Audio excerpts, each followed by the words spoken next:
আৰমানৰ আজি এক্সাম আছে 3টা ডিম বইল কৰি আৰু ব্ৰেড অলপ গৰম কৰি চচেৰে দিছোঁ আৰু মানে খাই বহুত ভাল পায় জানেনে এক্সামত ভালকেই লিখিছে হেনো আৰু ওলাই লৈ চাইছেনে চাওমিন খাব ময়ো খুৱাইছোঁ সি বহুত ভাল পায় খাই স্কুলৰ পৰা আহি লৈয়ে দুপৰীয়াৰ কাৰণে আলু ফ্ৰাই কৰিছোঁ আৰু দালি বনাম বুলি ভাবিছোঁ আলু চাইছেনে আধা ফ্ৰাই হোৱা তেতিয়াই মই পিঁয়াজকেইটা দিম আৰু নৰসিংহৰ পাতটো একদম লাষ্টত থোৱাৰ আগে আগে দিম আৰু ফ্ৰাই হৈয়ে গ'ল চাইছেনে একদম পিঁয়াজকেইটাও ধুনীয়াকৈ হৈছে বেছি আগত দি দিলে কোলা কোলা হৈ যায় আৰু এনেকুৱাকৈ খাই যে মই বহুত ভাল পাওঁ আৰু আমাৰ ই চাইছেনে খাই বৈ একদম ডিউটিলৈ বুলি আৰমান আৰু মই অলপ আগুৱাই আহিলোঁ গেটলৈকে বাই বাই দিবলৈ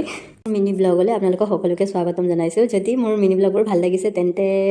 লাইক কৰিব আৰু ফ'ল' কৰিব আমাৰ ই মাতি আছে মই দৰ্জা খুলিলোঁ আহি পালে ডিউটিৰ পৰা চাইছেনে চাই তাৰ হাঁহি চাইছেনে গেটটো তলা মাৰিব গৈছে আৰু মই বাহিৰৰ ভিউটো আপোনালোকক অলপ দেখাইছে চাইছেনে ইমান ভাল লাগে সন্ধিয়াৰ ভিউ সেইফালে চাইছেনে ৰঙা ৰঙা হৈ আছে মানে অলপ আগতে বেলিটো ডুব গৈছে আজি আমাৰ ইয়াক মই প্ৰথমতে কৈ দিছিলোঁ তুমি একো নানিবা দেই ঘৰতে কিবা বনাম বুলি আৰু ইয়াত চাইছেনে মই ফ্ৰেঞ্চ ফ্ৰাই ৰেডি কৰি ল'লোঁ খাবৰ কাৰণে কাৰণ আৰমানক কিবা এটা ভাল বনাই দিম বুলি ভাবিছোঁ যিহেতু এক্সাম আছে ন এক্সামৰ সময়ত কিবা কিবি ভালকৈ বনাই দিলে এনেও বনাই দিওঁ আজিও বনাই দিছোঁ আৰু ইয়াত চাইছেনে টমেট' চুপ বিশালৰ পৰা অনা আজি বনাইছোঁ কফি চফি একো বনোৱা নাই ইভিনিং স্নেক্স এইবোৰে আজি ইমান এইবাৰ